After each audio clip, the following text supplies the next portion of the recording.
Ancient Egypt. A rich history that lasted for over 6,000 years. And the lives and deaths of its leading characters still fascinate us today. We come to museums like this one to get a real sense of the grandeur of ancient Egypt. Monumental statues to monumental men.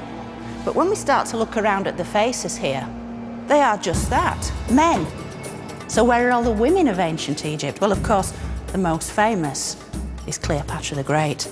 But then we have to go from the sublime to the ridiculous, from the monumental to the tiny, because most of the images we have of the great woman are in coin form. But what about all the great women who came before Cleopatra? I want to find out who they were. If you know where to look, the story of ancient Egypt is also the story of extraordinary women who left behind an extraordinary legacy. Here she is, Arsinoe, pharaoh, the goddess. Ancient Egypt was a society in which women had more rights than anywhere else in the ancient world. And I'm going to be looking at 4 of my favourite women of power. Each one a trailblazer who, in different ways, paved the way for the rest. The venerated mother. Might look like a hole in the ground, but this is where it all began. The powerful leader. Look at me, I am a pharaoh. The perfect diplomat. Not only beautiful, this woman was pretty clever too. And Cleopatra's globally minded role model. She knew that knowledge really was power. Together they created a legacy of female authority that would influence not only Cleopatra, but generations to come. These women were incredible role models to all of us, even in the modern world.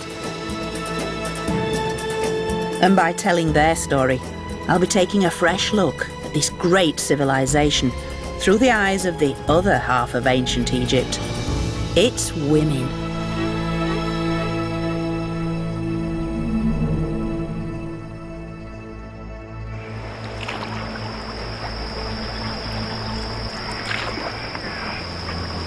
Now, to understand the women of ancient Egypt, we need to go right back to the beginning, to the Egyptians' own story of creation. A story that gave its female characters unparalleled powers and status. Powers inherited from the very gods themselves.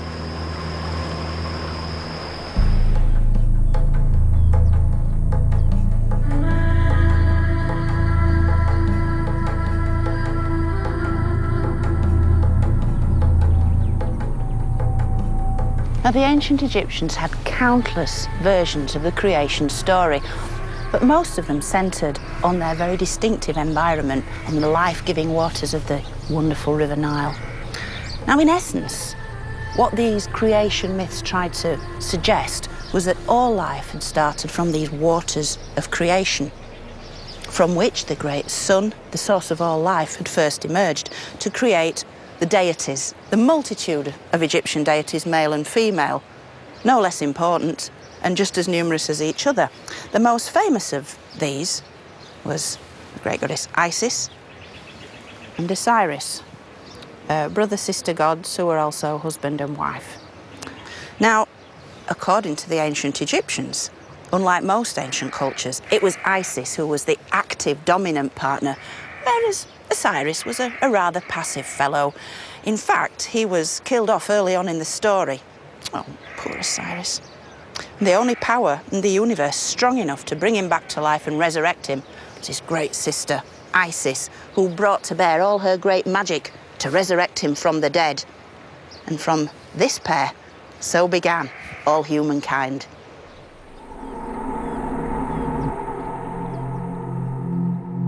Such stories of Isis, this powerful mythical woman, are in many ways key to understanding how women had such prominence in Egyptian life.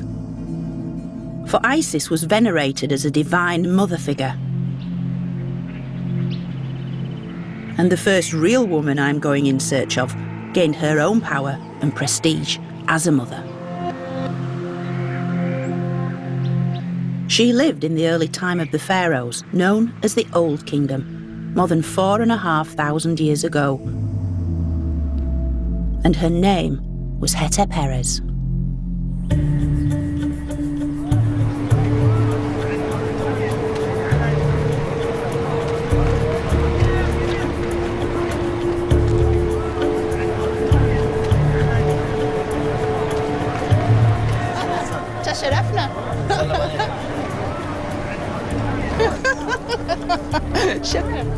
For the ancient Egyptians, death was simply a transition to the afterlife, into which the soul would need to be reborn.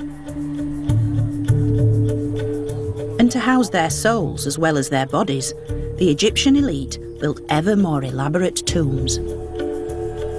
The most spectacular such tomb is the Great Pyramid of Giza, final resting place of the powerful Old Kingdom leader, Pharaoh Khufu.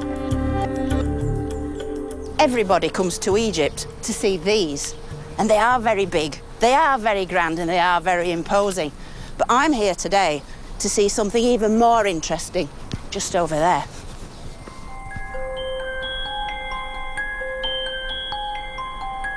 I'm looking for the tomb of Khufu's mother, Queen Hetep-Heres.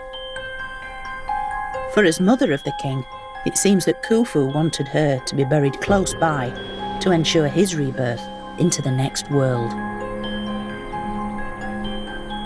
So I've come here to find the source, to find the origins of this whole entire site. And it all started here.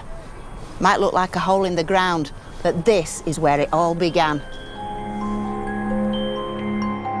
This is the entrance to the tomb of Hetep-Heres, and I believe it was this mother's life-giving force that shaped this entire plateau forever.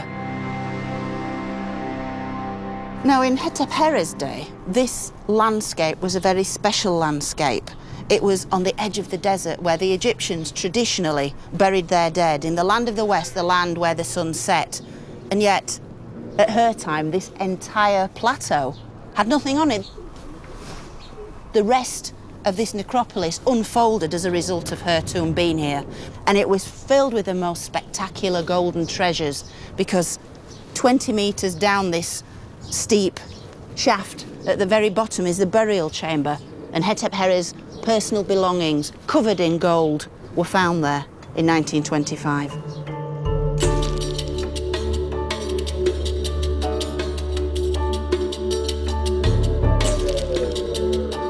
Hetep-Heres' tomb is the oldest intact royal burial ever found, predating the tomb of Tutankhamun by 1,300 years.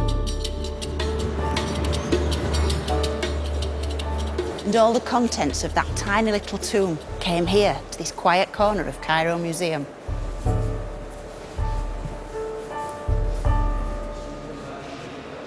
This is surely the ultimate in flat-pack furniture. This is the bedroom suite, if you like, of the great Queen Hetep-Heres. It's absolutely stunning. We've got her bed, her silver headrest, one of her gold thrones, and all manner of gold-covered boxes. And among these boxes, a unique collection of jewellery was found. These spectacular silver bangles which she would have worn up each arm. These are bespoke, and if you look very carefully, you can see they're all slightly different sizes. They start off quite large, and then they get increasingly smaller towards the wrist. They would have fitted no one else, and these are kind of made to measure, just to fit her, just to fit the great queen. It's absolutely extraordinary to think that this is like 4,500 years old.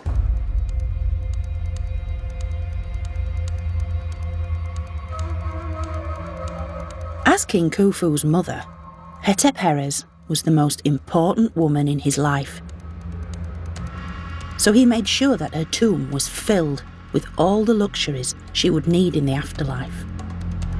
Now, this fabulous gold carrying chair, which was given to Queen Hetep-Heres by her son, is a fantastic work of art. Her titles are inlaid in these fine gold hieroglyphs. Down the back of the chair, inlaid in this dark ebony wood. you can see the little figure of the bee and the plant. And right immediately below that is the vulture. And that means mother. Mother of the king of Upper and Lower Egypt. The next sign is a golden falcon. Follower of Horus. And then scroll right down through all these wonderful titles that Hetep held in her lifetime. Overseer of the affairs of the palace. She whose every command is carried out. Daughter of the god's body. And the last 6 hieroglyphs gives the name Hetep, the woman herself. And in the very final hieroglyph, that's the so-called determinative, which shows her enthroned, and we come face to face with the woman herself.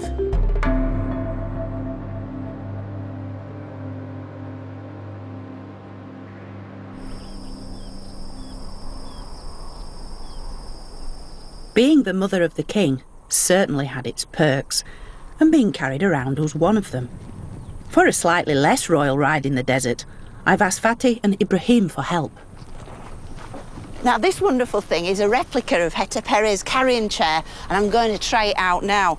It really symbolises how precious this royal woman was, that like the goddesses, she was carried around. She was far, far too important to merely walk across the ground. So she was carried everywhere in a chair like this one. Mumkin? Shukran. Wahed, Ethnain, Talata. Alpha? This is so good. This is really good. I wouldn't like to go very far in it, though.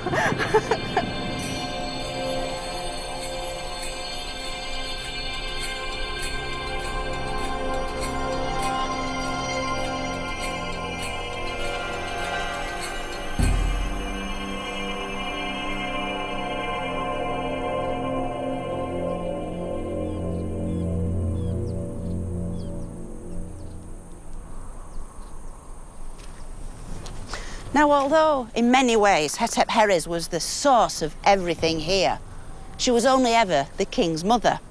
She may have given birth to him, guided him throughout his life, and enabled him to enter the next world. But she was only ever royal mother, unlike my next mighty woman of power, the ultimate Egyptian pharaoh. Move forward over 1,000 years to my next choice, another great royal woman destined to become one of Egypt's greatest pharaohs. Her name was Hatshepsut.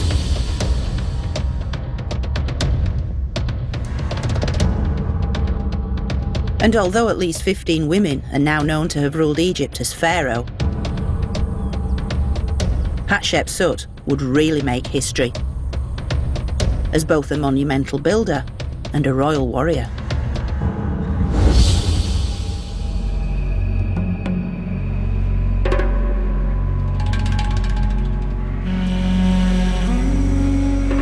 Although Hatshepsut was of direct royal descent, becoming pharaoh wasn't so straightforward and required some skillful political manoeuvring.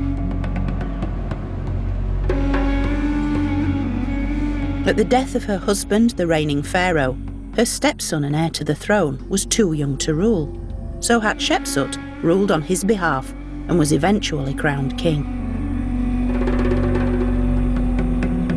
But how did she hold on to her power?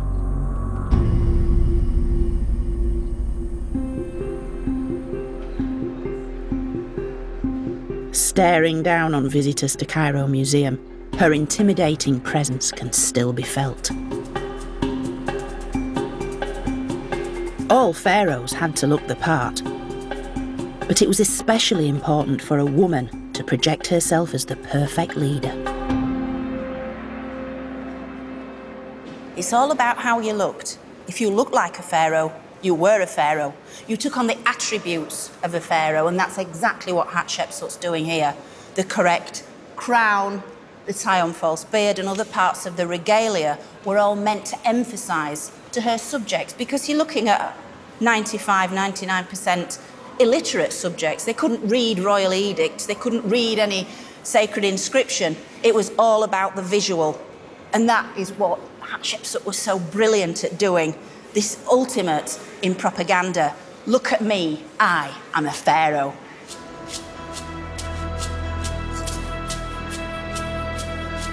Wearing a tie-on false beard was considered a divine attribute of the gods. All pharaohs had one, and Hatshepsut was no exception. But she didn't confine such visually dazzling statements of power to her own appearance. I'm travelling to Hatshepsut's power base, 500 kilometres south of Cairo, to Thebes, modern-day Luxor.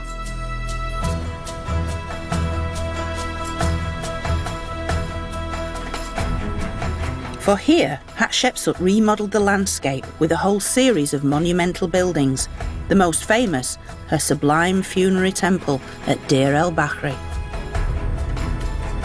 Known by its ancient name, the most sacred of sacred places, the temple is one of Egypt's most spectacular buildings, the ultimate eternal monument. Now, seeming to emerge from the foot of the Theban hills, Hatshepsut's temple is a brilliant piece of architecture. Its clean geometric lines contrast stunningly well against the rugged rocks behind them. It's surely one of the most beautiful temples in Egypt and the most fitting place to commemorate the life of the great female pharaoh Hatshepsut.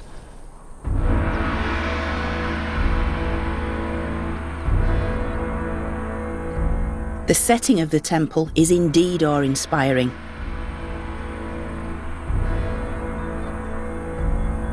But the reasons behind its construction go far beyond the aesthetic.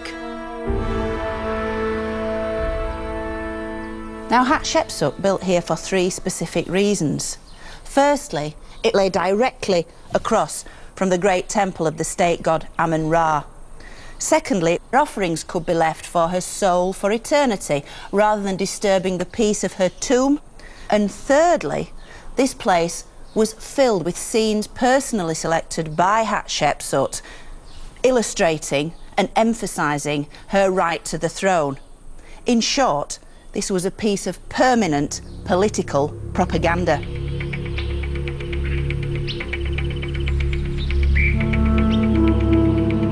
But Hatshepsut wasn't just a builder. She was also a military commander, twice leading campaigns herself against Egypt's enemies in Nubia. And some of the offerings discovered at Deir el-Bahri hint at Hatshepsut's military capabilities. She led her troops into battle on at least 2 occasions. Texts describe her as a conqueror, she who will be a conqueror, flaming against her enemies. This very special thing, it's a votive offering, presentative of an axe blade, a copper alloy, and it's inscribed with Hatshepsut's names and titles. And I think, in a single object, it encapsulates this female pharaoh, this woman warrior. It's a wonderful thing.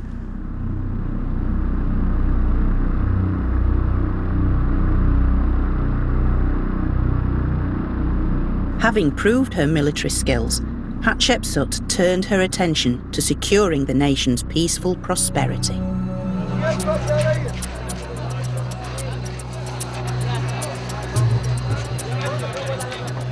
She formed economic alliances that brought wealth into her country, trading with kingdoms like Punt to the south on the Red Sea coast.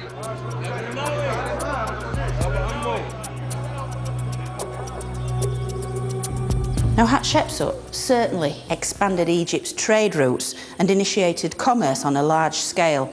She also reopened the very lucrative trading routes with the land of Punt down the Red Sea coast. And we can see exactly this scene behind us now. These are the Egyptians arriving in Punt. These are the Puntites coming out to meet them. And this is the place where the commerce occurred. It's a small, low chest on which the Egyptians have placed all the valuable goods, the beads, the bangles, the metal weaponry, with which they're then going to trade with the Puntites for this most precious of commodities, that kind of red dome shape, that's actually a huge pile of myrrh resin. Myrrh and other resins were traditionally used in temple rituals, in mummification, and were also key ingredients in perfume production. And Hatshepsut herself is known to have used fragrant myrrh oil rubbed into her skin to, as she puts it herself, gleam like the stars before the whole land. So in the days before the modern celebrity, Hatshepsut also had her own signature fragrance.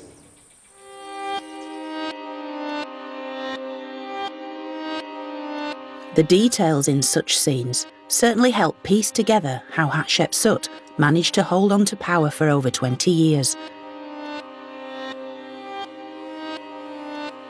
But through one intriguing object, I can even experience a little bit of time travel. That's quite amazing. This small alabaster vessel still has its original contents after almost 3,500 years. And her names and titles are again inscribed on the front. But look inside. It's the actual imported resin. This is the stuff that's referred to on the walls at Deir el-Bahri. And here it is. It's amazing. It's as if we can smell the past. We can't just see it, we can't just read the words. It's contained in this very vessel.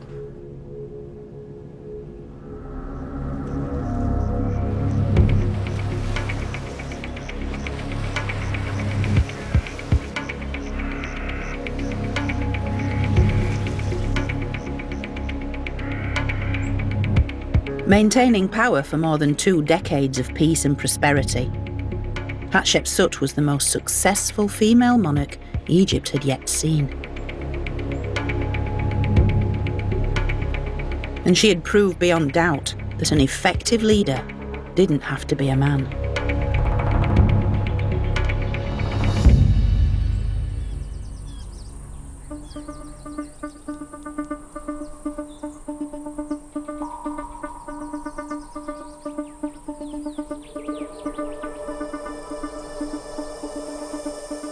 As part of Hatshepsut's master plan for posterity, she commissioned 2 pairs of pink granite obelisks at Karnak Temple.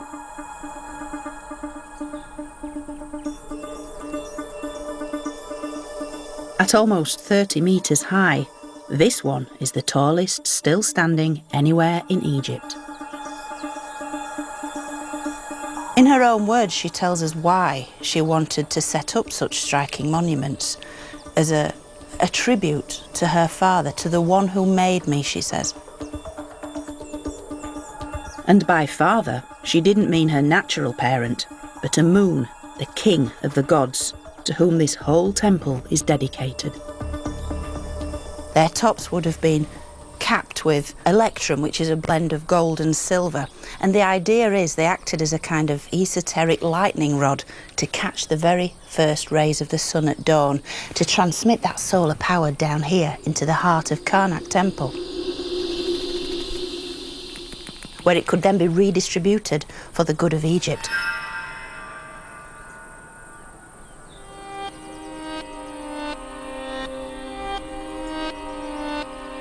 Karnak Temple is the place where the god Amun was worshipped. This huge religious complex was continually expanded and embellished by successive rulers.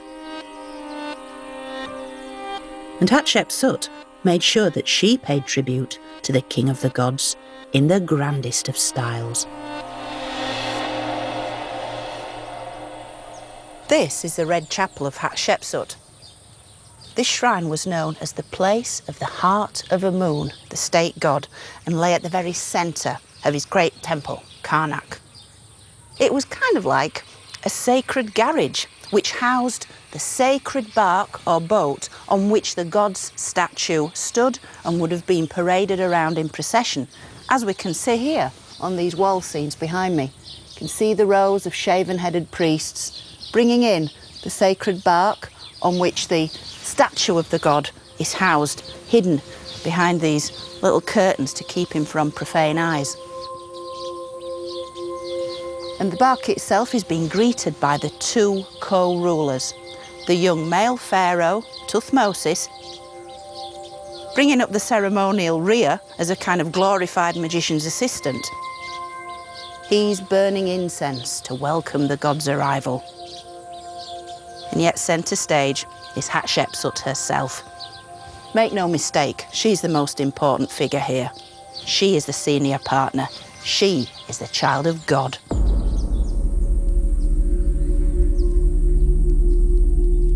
Through such lavish endowments, Hatshepsut was demonstrating her veneration to Amun. And assisted by the priests, the pharaoh had to personally perform the necessary religious ceremonies to maintain cosmic order. And this is where Hatshepsut herself would have stood to perform the sacred rites before the god, presenting the offerings and pouring the sacred water all around the god's statue. Of course, Hatshepsut would have used a golden vessel and we have a rusty old bucket, but it gives you kind of an idea of what would have occurred. With the sacred water channeled out and beyond the chapel, the god's protection spread throughout the entire land and beyond. For Hatshepsut wished to be eternal, like an undying star, and she certainly gained a unique place in history. The feelings aroused by the notion of a female pharaoh remained so strong that for some, Hatshepsut's being cast as a kind of wicked stepmother figure, kind of a woman who dared to masquerade as a man, dressing up with the false beard of kingship and usurping the right to the throne. For others, however, she's a huge inspiration, an amazing woman who kind of led the way for generations to come.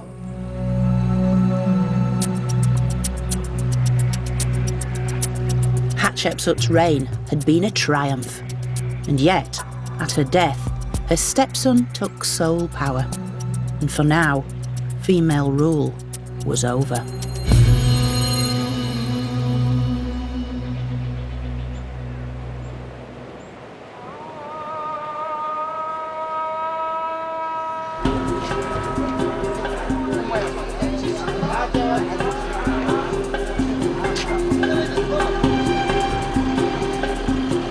Leaders like Hatshepsut reveal ancient Egypt as one of the most egalitarian societies of the ancient world, where women could achieve high-powered roles, own property, make business deals, earn equal pay, and go to court.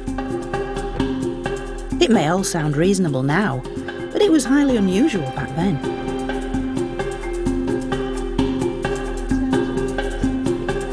I've arranged to have tea with the academic Sahar Al-Mugi, who's written extensively about the legacy of these incredible ancient role models.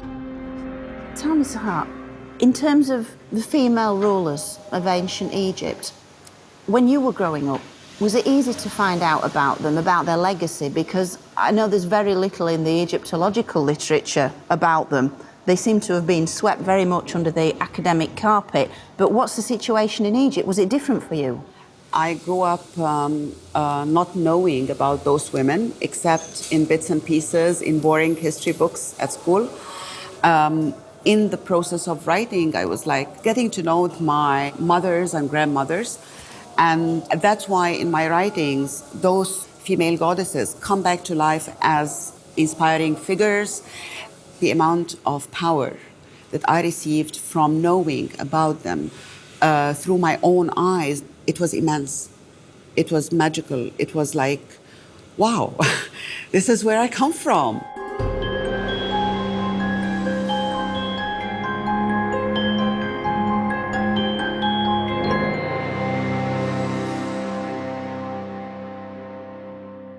It must be said female pharaohs were quite a rarity, and by the 19th dynasty, a new regime of ex-military men from the north had taken power in Egypt. Men were now very much in control, and the royal women had to find other tactics.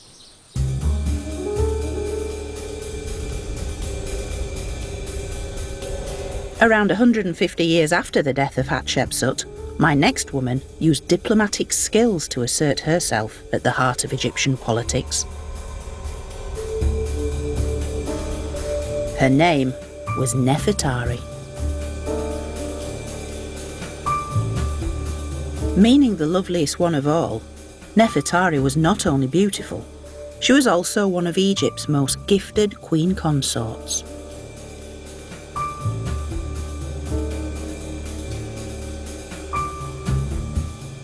As a very young woman, Nefertari had married a prince who would become one of Egypt's most famous pharaohs, Ramses II.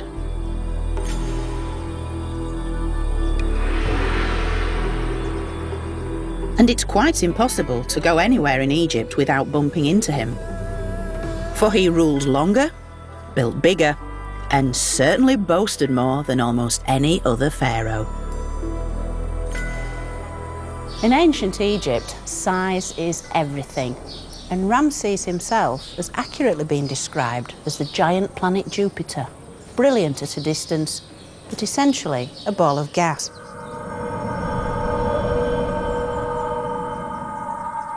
And this really cuts to the heart of his policy of quantity over quality. The bigger, the better.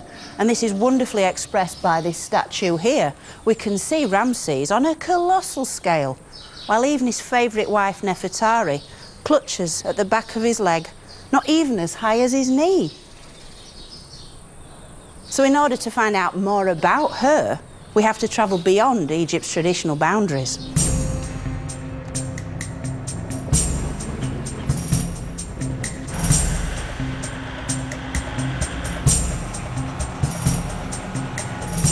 So I'm going 400 kilometres south to tell a different side of this story, to the temple of Abu Simbel.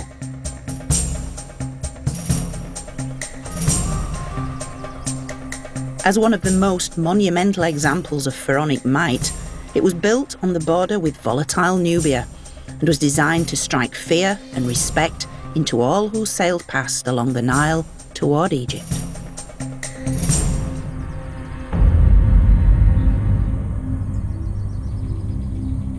This is the temple of Abu Simbel, built by Ramses II during his 67-year reign, and it's typical of the man. It's massive, it's monumental, and yet it's only one of the temples at Abu Simbel. In short, it's only half the story. The story I'm really interested in is next door. Within a temple dedicated, for once, not to Ramses, but to his wife.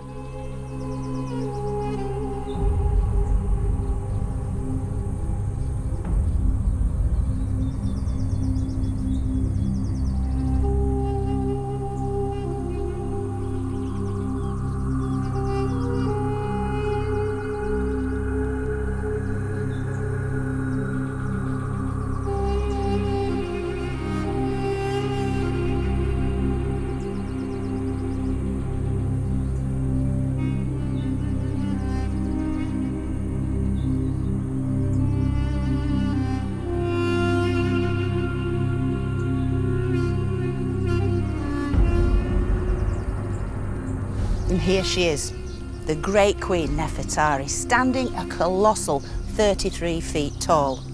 And if you look very carefully, you'll see she's just that little bit taller than her famous husband Ramses II because of the tall feather crown she's wearing. Built to make a statement, the temple's towering size conveyed a strategic political message that puts Nefertari at the heart of power. And so for Ramses to erect these massive statues of his wife, he's really bringing into play every force at his disposal, including the good lady wife, the little woman at home, quite literally, but out here in Nubia, in the wilds of this desert landscape, these volatile tribespeople. He needed her help, and she was a very potent force. Her colossal, striking image reveals that Nefertari was the ultimate trophy wife. صباح الخير. صباح الخير. welcome. شكرا شكرا.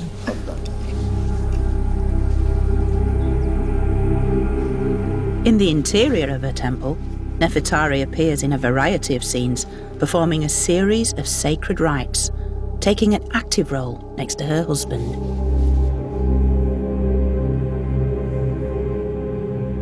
She's got her arms raised. She's encouraging her royal husband, Ramses, who's in that classic pose of an Egyptian pharaoh, smiting the enemy. Basically, this is a state execution. They cower at his feet. He holds them by the top of the head with the hair, and once they're in that position, he brings the weapon down on their head, literally bashes out their brains.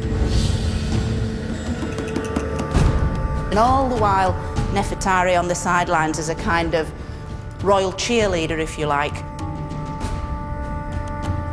Two sides of the same coin, but of no less value than her husband. It's a very, very potent scene. There is definitely no doubt that this was a royal double act.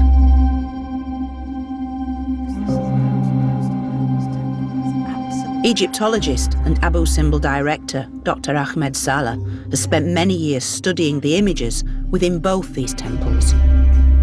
Is there enough information in the evidence we have to try and get an understanding of what they were like as a couple? He loves her very much.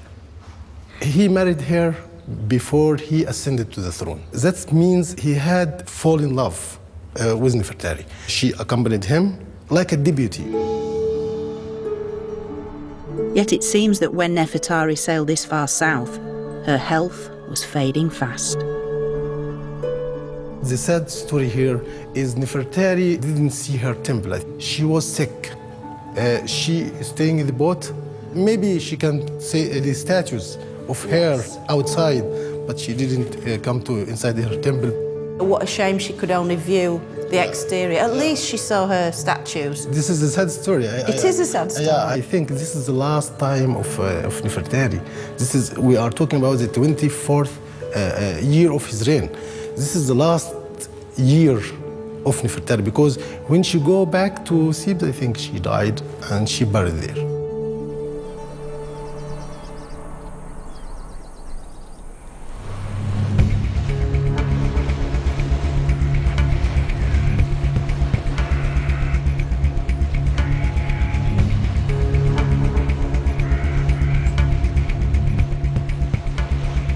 I'm travelling back north to get inside Nefertari's tomb, the place where I can find more evidence of the woman herself.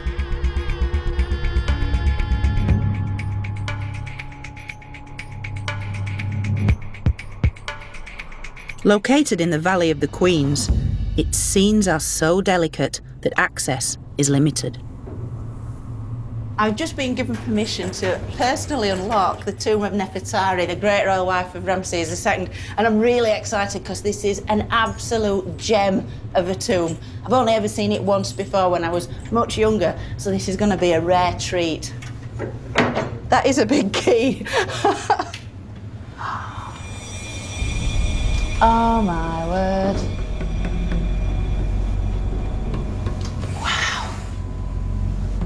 Oh, wow. Oh, wow. Covering 520 square metres, its brilliant jewel-like images vividly depict her journey into the hereafter. The scenes just continue one after another after another. There's nothing here left to chance. Nothing's thrown in simply as a little bit of pretty decoration. It's like a machine functioning to keep Nefertari's soul alive in the next world.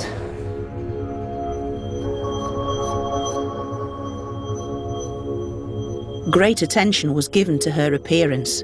Her eyes and eyebrows outlined in black, a subtle red colour on her cheeks and lips, and the most exquisite golden jewellery adorning her. Nefertari, the loveliest of all. Her name implies incredible beauty, and she really lives up to this name that she has. She's the ultimate high-maintenance woman. She was certainly beautiful, but one particular wall scene shows Nefertari in the company of Thoth, the god of knowledge and literacy, who was selected for a reason. We come to this wonderful scene which really ties in to what we know about Nefertari in life. Nefertari's chosen to have the weighing of the heart, the judgment of the dead scene from the Book of the Dead, written out but illustrated in a rather unique manner, because here she is. She's having herself in the guise of a devotee of Thoth, the ibis-headed god of literacy and writing. And the emphasis on writing can be seen on the scribal palette, which stands between Nefertari and the god Thoth. And there she's presenting herself before Thoth. She says, I am a scribe. I am a scribe. That's quite an emphatic statement. Not only beautiful, this woman was pretty clever too. As a royal wife, she would of course have had scribes to write on her behalf. But being able to read and write hieroglyphs was then regarded as the ultimate in academic achievement. And Nefertari made sure that her credentials would be clearly portrayed for posterity.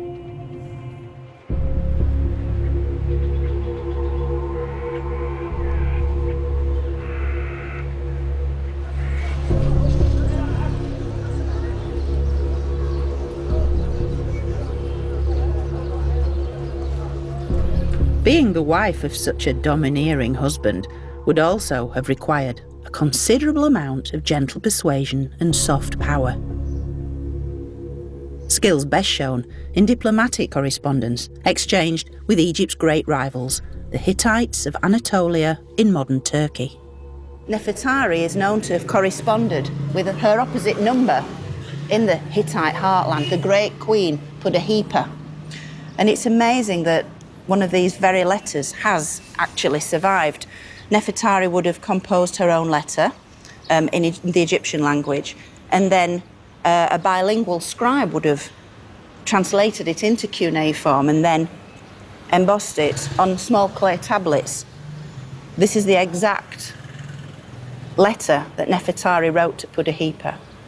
It's obviously a replica, but it really gives a flavour of the very words of our great royal wife Nefertari. It's full of warmth, full of sisterly felicitations. To my sister Pudahipa, great queen of the Hittites, may the sun god of Egypt and the storm god of the Hittites bring you joy. And may the sun god make the peace good forever. And at the very end is this very touching reference to the greeting gifts she's sending the Hittite queen.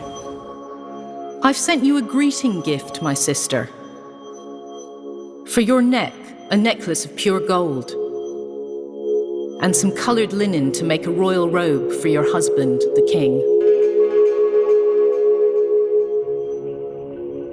Sending such greeting gifts to the monarchs with whom you corresponded played a crucial role in the diplomacy of the ancient world. If we actually look at Nefertari's ear, we can see something which encapsulates this idea.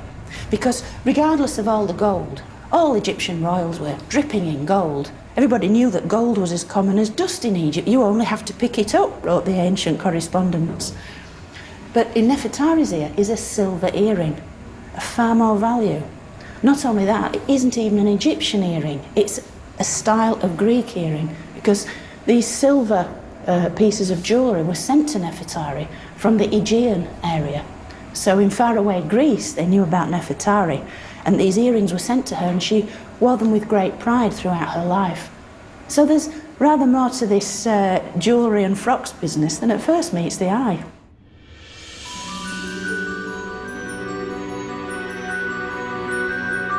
Amidst such jewel splendour, Nefertari was finally laid to rest in the manner in which she had lived, in the most spectacular tomb in the whole of Egypt.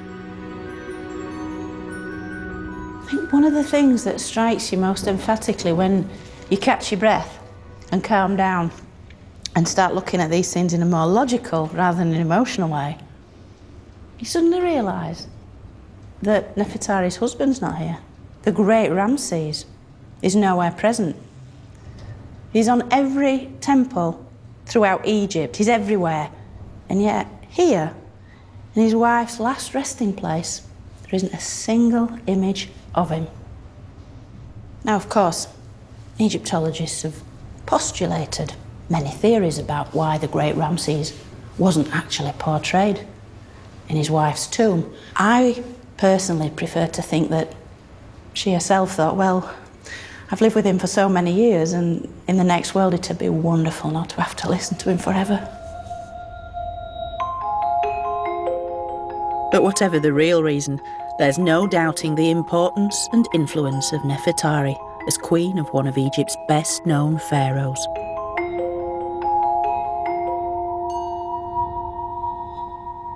Yet despite Nefertari's best diplomatic efforts, Egypt's political fortunes were soon in sharp decline. Amidst rampant inflation and official corruption, a long series of ephemeral rulers proved completely incapable of defending Egypt's borders from wave after wave of foreign invaders throughout the first millennium BC. And the most successful of these were the Macedonian Ptolemies, who would change Egypt's fortunes forever.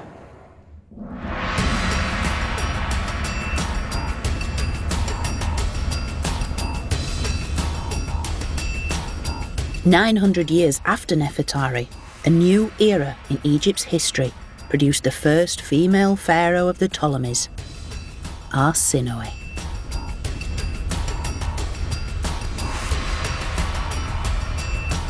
She capitalised on the success of the women rulers who'd gone before her.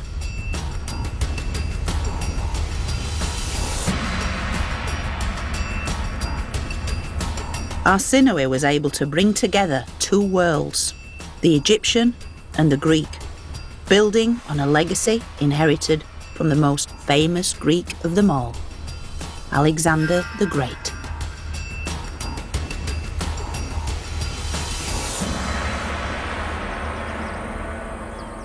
Everybody's heard of Alexander the Great, who invaded Egypt in 332 BC and was crowned pharaoh, as shown in repeated scenes here.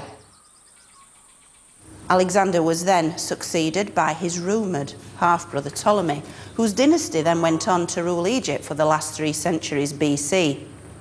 Ptolemy, in turn, was succeeded by his extraordinary daughter, Arsinoe, whose spectacular achievements were very consciously modelled on those of Uncle Alexander. Born in Egypt, the teenage Arsinoe was sent to Greece for an arranged royal marriage.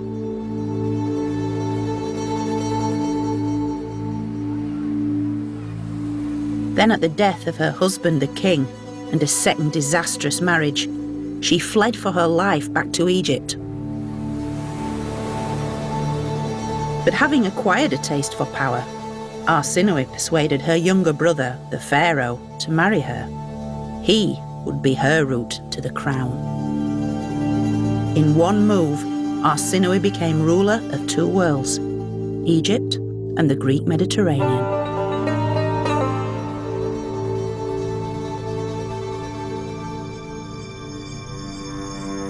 Through her international connections, Arsinoe brought more prosperity, knowledge and wealth into Egypt than almost any other ruler before her.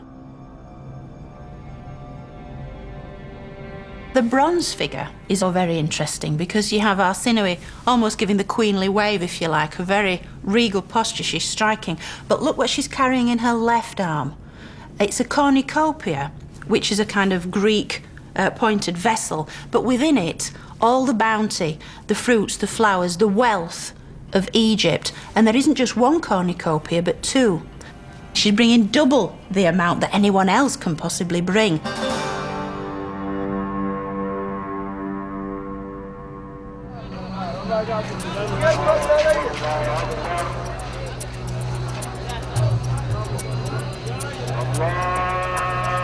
Arsinoe spent much of this fortune in the new royal capital, Alexandria, where her opulent lifestyle was sustained by a continuous flow of exotic imports from as far afield as India and even further east.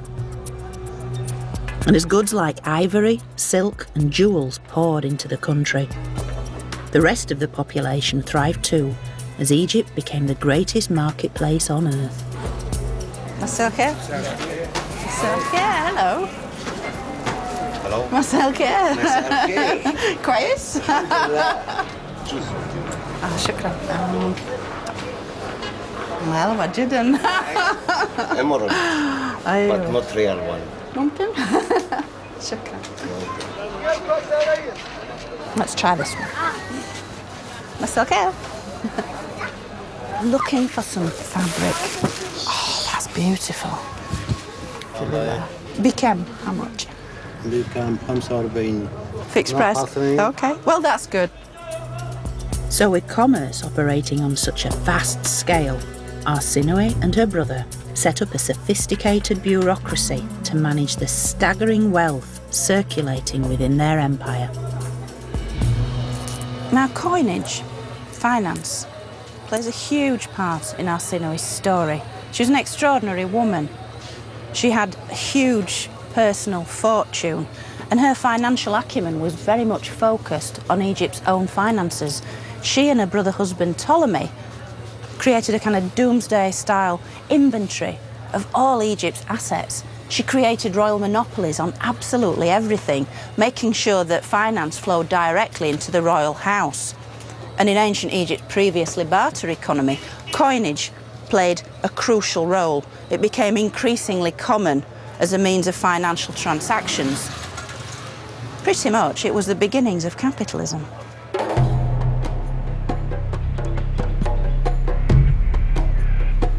Under Arsinoe, Egypt was once again a land of plenty and wealth. And yet her coins had another very useful purpose, as a means of circulating her agenda. This coin shows Arsinoe wearing the Greek diadem crown and a veil over carefully styled hair pulled back into a bun. At first appearance, the epitome of a standard Greek queen. This is the perfect portrait of an elite Greek matron. Very respectable looking, very well coiffed, very well dressed. And yet, if you look really, really closely, just poking out in front of her ear, just looks like a very tasteful little earring. But it's actually a ram's horn. It's the ram's horns of Alexander the Great. Arsinoe is using this very, very subtle device to say, I am the successor of the great Alexander.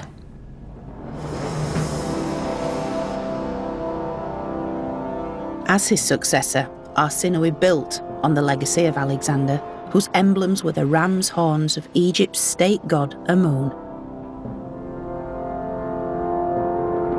And so by adopting this symbol herself, Arsinoe was tapping into an ancient force, this single, subtle image confirming her place as the ruler of two worlds.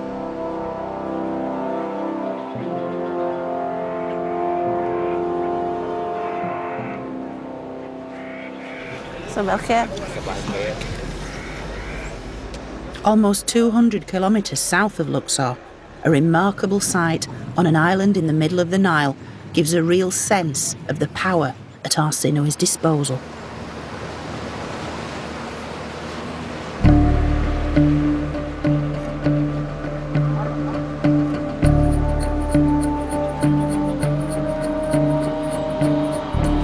Now we know that every temple in Egypt housed statues of Arsinoe as the resident goddess alongside their traditional deities.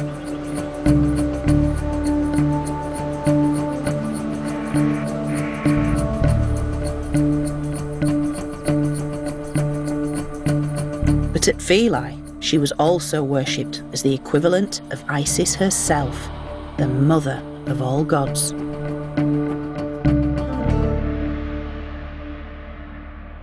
Philae Temple has rightly been dubbed the Pearl of the Nile. It was the cult centre of the great goddess Isis, and in many ways it was kind of an outpost, both in terms of its southerly geographical location, and that this was the very last place in Egypt where the ancient gods were worshipped, as late as the 6th century AD. But not only was Isis worshipped here, Arsinoe too was the resident goddess. In fact, it was through the international influence of Arsinoe that Isis goes global.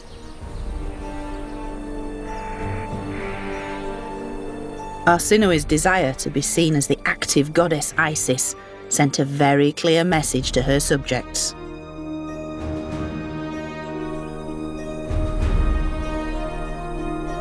She had certainly played a fundamental role in shaping Egypt both at home and abroad. But Arsinoe's many achievements were only possible because of the countless generations of incredible women who'd gone before her. And it's in one specific image she paid permanent tribute to all of them.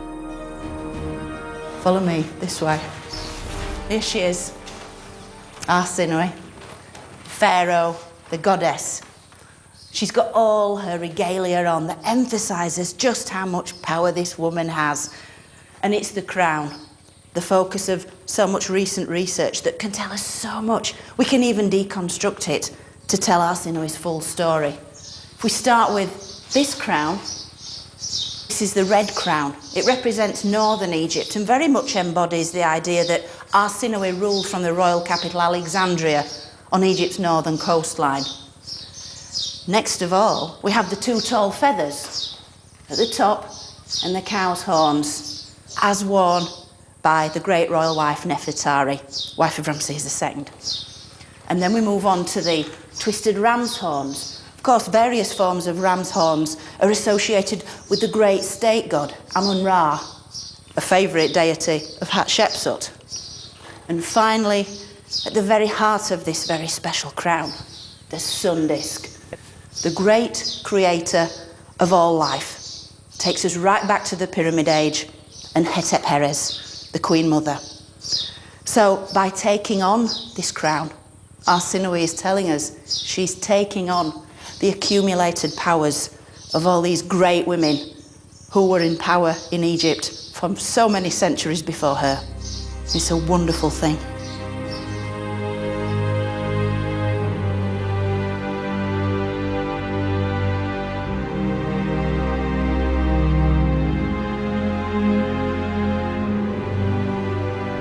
And with this crown later adopted by the great Cleopatra herself, these incredible women had been her guides as she extended Egypt's power across so much of the ancient world.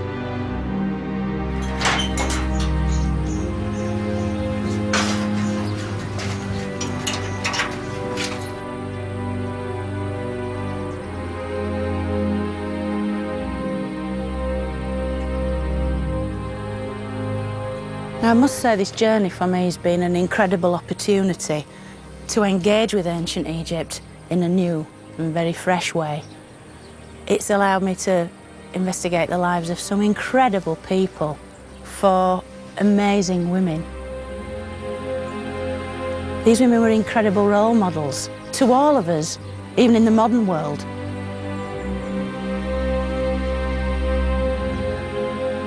They were lovers, mothers, queens, goddesses, pharaohs.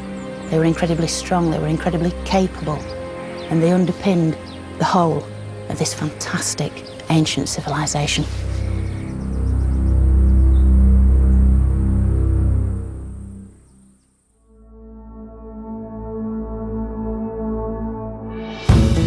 Dubbed by critics as weathermen, their invention helped win the Battle of Britain. New BBC Two drama tells the story of Robert Watson Watt, the boffin who brought them all together, next.